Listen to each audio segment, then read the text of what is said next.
Welcome back to the sweatshop. In today's video, we're going to be working on this 2006 Volkswagen Jetta TDI. What we're going to be doing in today's video is replacing these stabilizer links on our wonderful Volkswagen. This is definitely not a hard job, something that can be done in the driveway. You don't even have to take your wheels off if you have a hoist. If you are in the Rust Belt, it can turn into a bit of a nightmare. If you are not, well, this, my friends, is a job that you want to do so you can save yourself some money. Of course, with the Volkswagen, you may be kind of startled when you get your right and left stabilizer joints. Of course, with your Volkswagen, you may be kind of startled when you get the left and right front stabilizer links because they look exactly the same. That's because they are. As you can see here, there is no difference, and you would think right and left would be different, but they are not. I'll show you what the difference is on the car. I'll also show you how to diagnose it properly and make sure you don't make the same mistake a lot of other folks do. Anyhow, before we get started with today's video, do me a big favor and hit that subscribe button as well as the notification bell so you never miss one of my new videos. Now, if you are going to attempt this, do not be a crazy person. Make sure you use jack stands if you're going to crawl around underneath your vehicle. Of course, if you have access to a hoist, that is the definite way to go. All right, let's put this thing up in the air and start looking around at stuff. This here is our stabilizer link. Of course, this is our sway bar, and the other end there, up there, is attached to our shock. The best way to test these things is in the most natural driving position. So if you are on a 4-post hoist, it is going to be the absolute best way. The reason why is whenever the joint articulates, because the suspension droops whenever you lift the car, you may get to a point where you have the bushing or the joint itself resting in a position where it is not going to play. Luckily, this one is so bad you can make it play. Now, hopefully you can hear that and the camera has picked it up, but you can definitely see the amount of play in that joint, which renders it no good. Now, I have, luckily, a perfect example of what I was talking about earlier in relation to the joint and how to test it. You could see that I was easily able to go ahead and move the joint. Now, if I turn this wheel,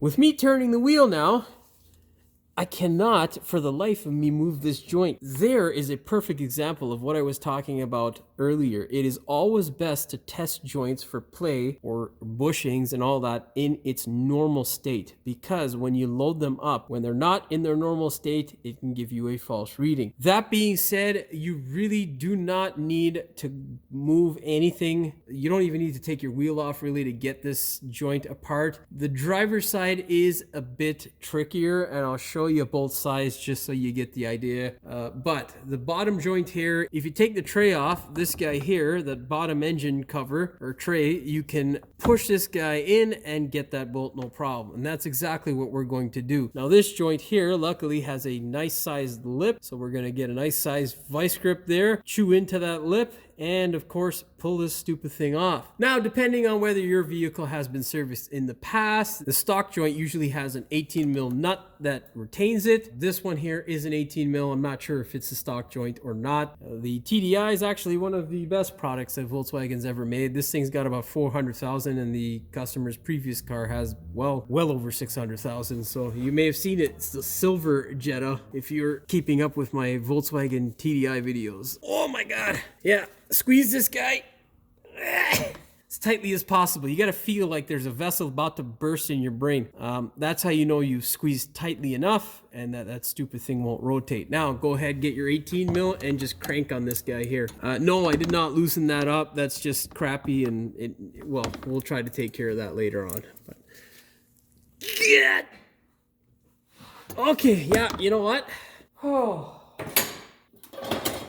Forget about that crap. Just grab a super long wrench and give her. Oh my God, what the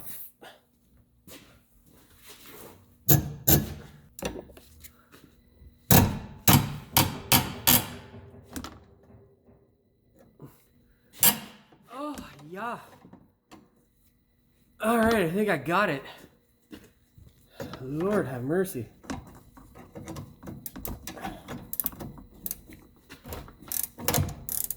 Oh no, you bastardo.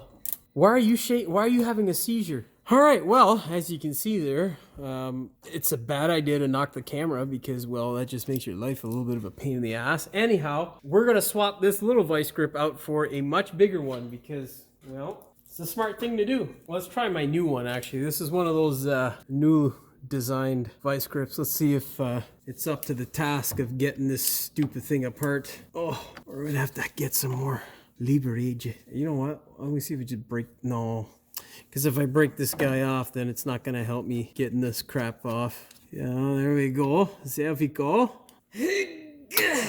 Remember, don't be like Jimmy and hit the camera if you're recording at home. Oh yeah, those new teeth are really biting. Still tight as hell though, so I definitely recommend a long ass ratchet.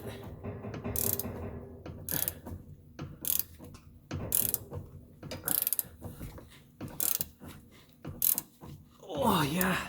And of course, you know, it would be much easier for me to do this off camera because, well, the camera is in the way. Nonetheless, it's a struggle that I go through for you boys and girls at home. That's the first time I've said that in a very long time, so hopefully no one chirps about it in the comments. I think hopefully by now it may be missed instead of just ultra annoying.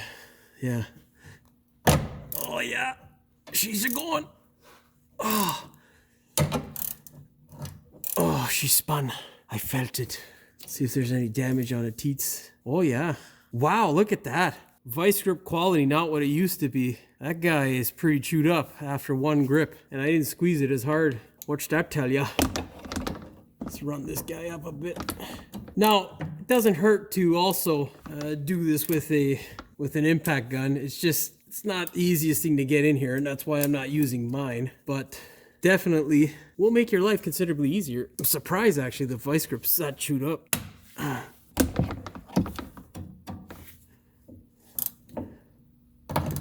Oh, yeah, we're off again.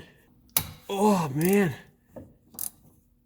it is fucking slipping. She's garbage. Might have to warranty the vice grip already after the first goddamn, like, look at that. That is pretty shit. She's gouged pretty damn good. Well, it's because they're not made in the US anymore. They're made in Chinesium land, which, you know, unfortunately, well, quality's not really the thing out there. All right, I'm gonna reposition this thing, the camera that is, so I can really get a good squeeze on this. Well, let's try it one more time. Let's get the new side.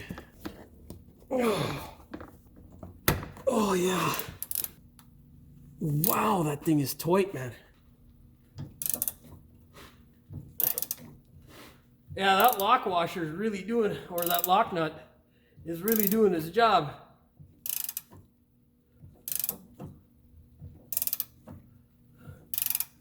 God damn.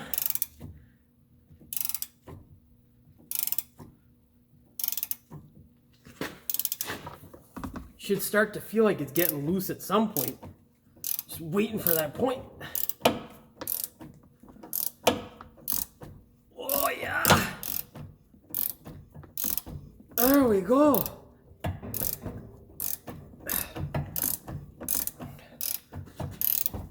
As I was saying, not a hard job, but definitely can be a bit of a challenge.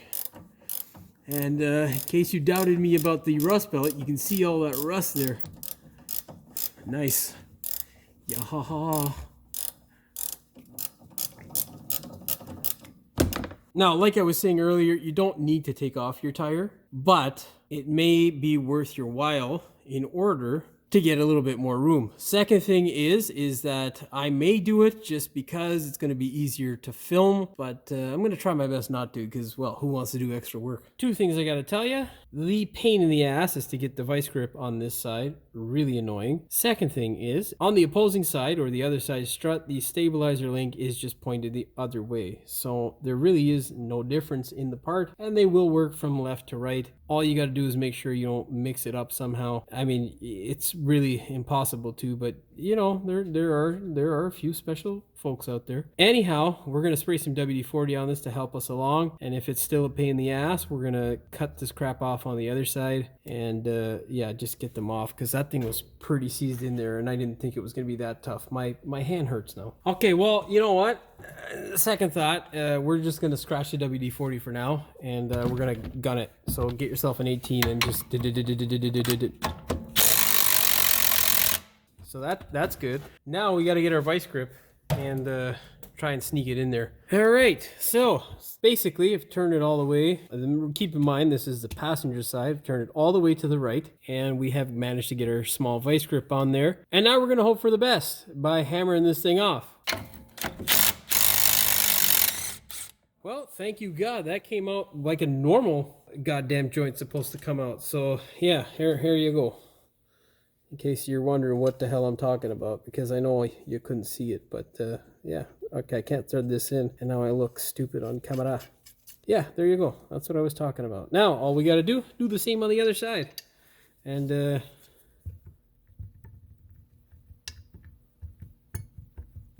that's just to show you that it's complete shite. Okay, to the other side. All right, over on the driver's side.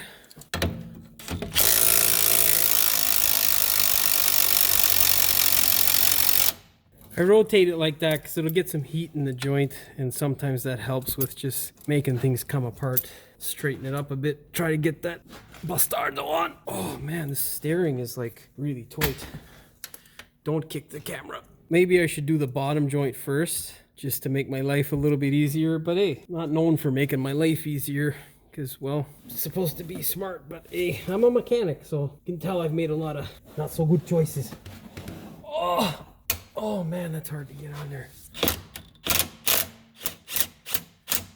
Yeah, that came right off. Well, okay, I gotta do this off camera because I can't see what the hell I'm doing. Yeah, so moral of the story is you gotta make sure you get that thing extra goddamn tight, and yeah, just don't have the camera in the way and you'll be much easier to do your job. That did come off before, but I want to get that shot on camera, so you know, whatever, cheesy like that. Oh damn it. Okay, you know what, yeah, we're gonna pop this vice grip off. Let's try it. Good. Oh no, man, no, I'm gonna put this shit up and take that vice grip off because I'm about to break my hand, and yeah, not a good situation. Hopefully you can see the difference here on the driver's side. Go ahead, grab your vice grip. We have also sprayed this side with some WD-40 because, well, my hands hurt now because of my own stupidity, and I want you guys to learn from it so you're not in a corner somewhere crying because, well, you didn't make the right decisions. All right. And of course, get yourself an 18 mil to reposition this camera so you get a better view. Crank this pile of crap apart. What is... Oh my God. Holy hell. I'm just gonna let it hit the CV. Oh yeah. Alright, let's get the bigger fucking vise on there, man. Like, this is stupid. Yeah, it's just the bottom ones are full of rust, so... Oh, that guy almost come down. It hit my camera. Well, I would have been very, very angry. Anyhow, what can you do? It happens sometimes. God damn it! Fucking rubber's in the way. The rubber boot is a pain in the dingus end. There we go. Alright. Let's see if that does the trick. I think she's rotating.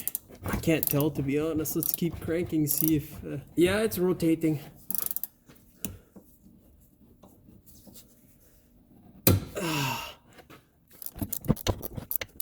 Let's see if we can get that guy to jam on the CB.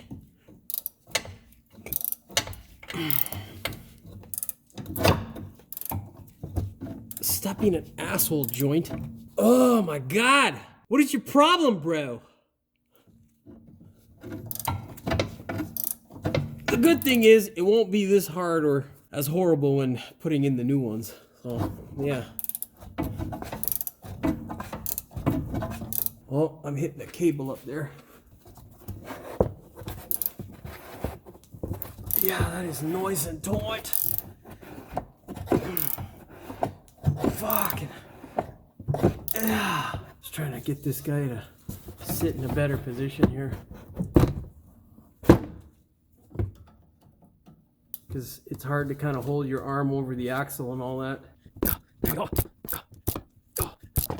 God damn it, man. This is not fun, honestly. This is pretty crappy. But whatever. Now, here we go. Finally. Just like normal tightness or whatever. Now, feel free to take a hammer and just bash the shit out of that thing. For your aftermarket joints, they are all going to be different. My nut here on my joint is a 19 mil. That guy there, of course. This here is, I think, a 5 mil hex. And of course, if the joint starts to spin, you'll need to employ that 5 mil hex in order to tighten up the joint. There is also a bit of a slot there for a wrench to slide on. Of course, you don't want the wrench to come into contact with your boot and damage it. So unless you have a nice ultra skinny one, employ the hex. Let us go ahead and put this thing back on the car.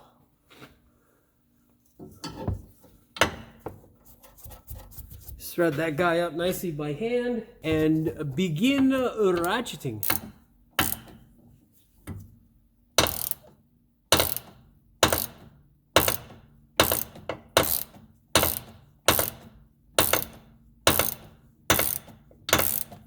God damn, that is super loud. You know what? Let's thread that guy in. Now, of course, before you go ahead and chuck everything back together, what you want to do is, of course, check out your bushings to make sure that they are in good shape as well. How you do that is try to get your sway bar in the most natural position and a shake, a shake, a shake. If there is some vibration or some movement, replace those bushings.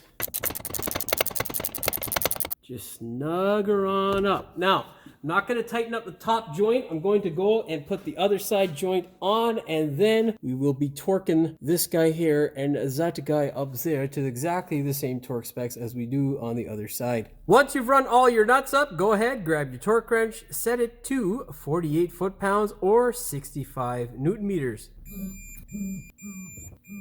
All right, we are good to go. If you have touched your shield like I did, make sure you put it back into place. And yeah, all that's left to do is take this thing for a test drive and make sure you don't have any of those clunking noises. And if you do, well, check out some of my other videos on how to diagnose those random noises. All that's left to do is to take this thing for a test drive, make sure it's all well, and there are no funny noises coming out of the front end of your Volkswagen. Well, that is all she wrote for this one. Hopefully you found the video entertaining as well as informative. If you did, please like, share, and subscribe. Don't forget to hit the notification bell so you never miss one of my new videos. And as always, thanks for watching. We will see you in the next one. Welcome back to the sweatshop. In today's video, we're going to be working on this 2006 Volkswagen Jetta TDI. Welcome back to the sweatshop. In today's video, we're going to be working on this 2006 Welcome back to the sweatshop. In today's video, we're going to be working on this 2006 Volkswagen Jetta TDI. That sounded stupid. If you don't have to, what? I don't know what the fuck I was going to say there. I don't know. Just wrap it on. Pretty much. Now, the symptoms that we are having when you go over bumps, it sounds like your front end is going to fall apart. You flannen. That's not proper English. Now, the symptoms that the car is having whenever the customer go over bump. Like, oh, fuck, man. I don't know. My English is not so good today. I think that whole clip was just fucking useless. I'll show the symptoms later. Or fucking just, yeah, whatever. You can definitely see how much joint... What the fuck did I just say? I don't know. What? Did I say example? I don't know what the fuck. Let me just do that shit again. God damn. This video is going to be super long with full of bloopers. Like, the bloopers going to be like 30 minutes long. This is so ridiculous. Where the fuck? Get the mother... Gotta be extra careful when doing this shit, because I can't... I don't want to hit the fucking camera. All for like a 2-second clip. take off your wheels. Don't forget to re-torque them. I don't know what the torque is because I did not remove the wheels. I'm gonna delete this shit, put that motherfucker in the bloopers. That's all she wrote for this one. Hopefully you found the video. I did that already, Jimmy. Stupid. Don't forget to hit the notification bell and fuck. And of course, don't forget to hit the notification bell as well as the I don't know what the fuck I'm saying now.